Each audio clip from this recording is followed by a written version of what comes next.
ജഗതി മോലാളി വണ്ടിയും കൊണ്ട് ഇങ്ങനെ കല്ലും കൊണ്ട് ഇറങ്ങി. ആരിസ് മോലാളി ആരിസ് വെച്ചിക്കണ വണ്ടി. കല്ലും വണ്ടിക്കാരാണ് ഈ നിൽക്കണത്. ഇങ്ങനെ കല്ല് കയറ്റി ഓരോ സ്ഥലത്ത് കൊണ്ടുപോയി തട്ടി അതിനൊരു 500-1000 കിട്ടിയിട്ട് വേണം ഇല്ല ടാക്സും നികുതിയും ക്ഷേമനിധിയും എല്ലാം അടക്കം.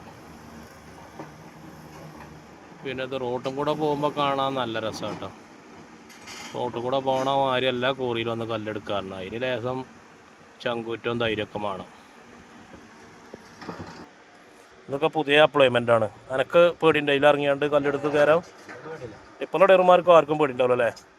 റോട്ടും കൂടെ അങ്ങനെ പോകുമ്പം നമ്മുടെ അടുത്തൊക്കെ ചിലപ്പോൾ ബൈക്കോ കാറോ ജീപ്പൊക്കെ എന്തെങ്കിലുമൊക്കെ ആയിട്ട് അത് ഇട്ടിയിട്ടും ഇതാക്കിയിട്ടും സ്വീപ്പാക്കാൻ വരും. പക്ഷേ ടിപ്പറുള്ള ഡ്രൈവർമാർ നല്ല ചങ്കൂറ്റുള്ള ഡ്രൈവർമാരാവും. അതിൻ്റെ കാരണമാണ് ഇപ്പോൾ ഞാൻ പറയാൻ കാരണം വെച്ചാൽ ഹൈക്ക് ഇറങ്ങിയിട്ട് കല്ലെടുത്ത് കയറണം. അതിന് കുറച്ച് ധൈര്യം, നല്ല ധൈര്യം വേണം അല്ലേ. ഹൈക്ക് ഇറങ്ങിയാണ്ട് കല്ലെടുത്ത് കയറണം എന്നുണ്ടെങ്കിൽ നല്ല ധൈര്യം വേണം. ഈ വീഡിയോയിൽ ഇപ്പോൾ അതിങ്ങനെ കാണുന്നില്ല.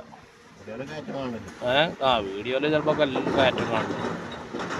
ടിപ്പറുള്ള ഡ്രൈവർമാരൊക്കെ നല്ല ധൈര്യമുള്ള ആളുകളുണ്ട്, നല്ല ധൈര്യശാലികളാവും.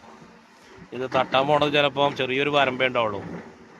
ആളുകൾ പറയും ഇവിടെ വന്നിട്ട് തട്ടണം എന്ന് പറഞ്ഞാൽ അവിടെ തട്ടി തന്നെ കൊടുക്കണം. എനിക്ക് പേടിയാണ്, ഇവിടെ തട്ടുള്ളൂ പറഞ്ഞാൽ അതിനൊന്നും കായ് കിട്ടൂല ആൾക്കാരെന്ന്. ഓന് കരുതിയ സ്ഥലത്തേക്ക് തട്ടി കൊടുക്കണം.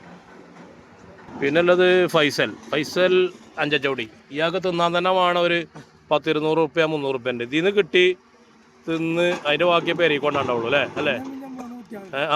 പിന്നെ ചെറിയ കുട്ടികളും ഉണ്ട്. ഐറ്റങ്ങളതും കച്ചവണം, മോൻ്റെ പള്ളിയും കച്ചവണം. അത് കഴിഞ്ഞിട്ട് ഇപ്പം പെരയിൽ കൊല്ലവും വണ്ടിമൊക്കെ കൊല്ലവും ബാക്കി എടുത്തൊക്കെ ഉണ്ടാവുള്ളൂ അല്ലേ. ശരിയല്ലേ. നിങ്ങൾക്ക് ധൈര്യം ഉണ്ട് ഇതിൽ ഇറങ്ങിയാണ്ട് കല്ലെടുക്കാം. ടിപ്പറുള്ള ഡ്രൈവർമാർക്ക് ഞാൻ അപ്പോൾ ഇതുവരെ പറഞ്ഞെന്താ പറയുക, നല്ല ധൈര്യം ഉണ്ടാവും ഡ്രൈവർമാർക്ക് എന്നാണ്. കാരണം റോട്ടിൽ പോകണം. ഇതെത്താ നിങ്ങൾ പാളി നോക്കണതിൻ്റെ ആണാ പെണ്ണാ നോക്കുക.